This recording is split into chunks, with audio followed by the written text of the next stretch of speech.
do you react when you think your team is making you look bad? Do you take it personally, try to maintain your reputation, and maybe get angry because it's making you look bad?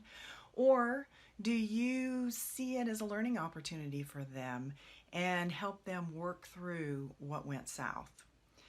Oftentimes when, throughout our whole careers, we are so used to having to produce so that we stand out.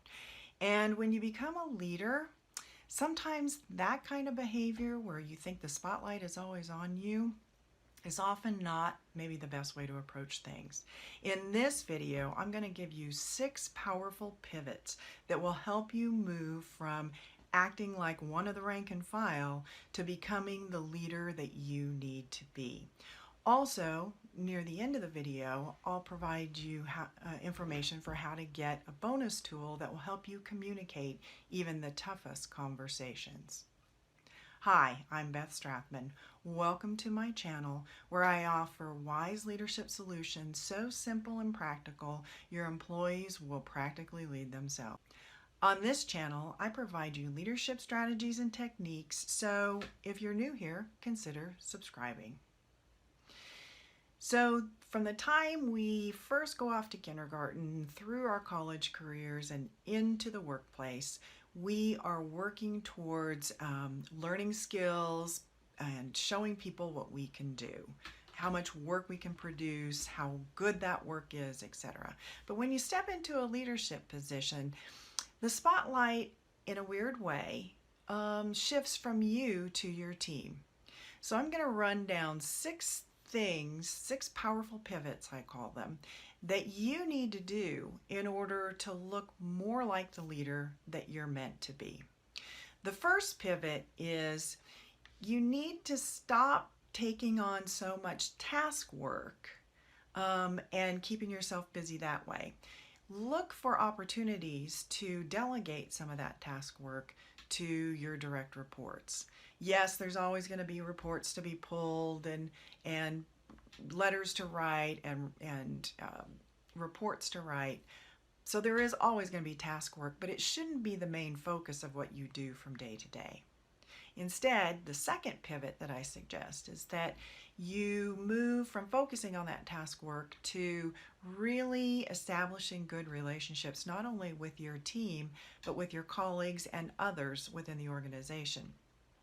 You know the old saying, it's not what you know, but who you know, and that's certainly true throughout your career, but it's more true when you're in a leadership position.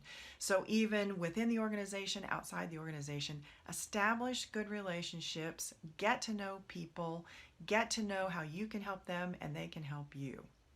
The third pivot is one that might be difficult for most of us, and that is when things go right, give the credit to the other people on your team who also contributed. Don't brag about what you did. Put the focus on what they did right. And conversely, when things go wrong, you need to take responsibility for that. Even though you did the best that you can do and maybe somebody on your team just messed up, it's always going to be your responsibility. So take the blame. Give the credit, take the blame. The next pivot is to listen more. Again, when we were part of the rank and file individual contributors, we wanted to make people understand that we were really doing a good job.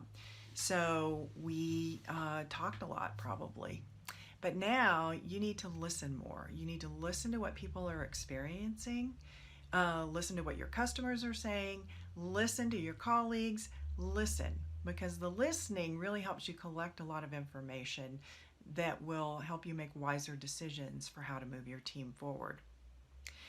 Next, along with listening more, ask more questions.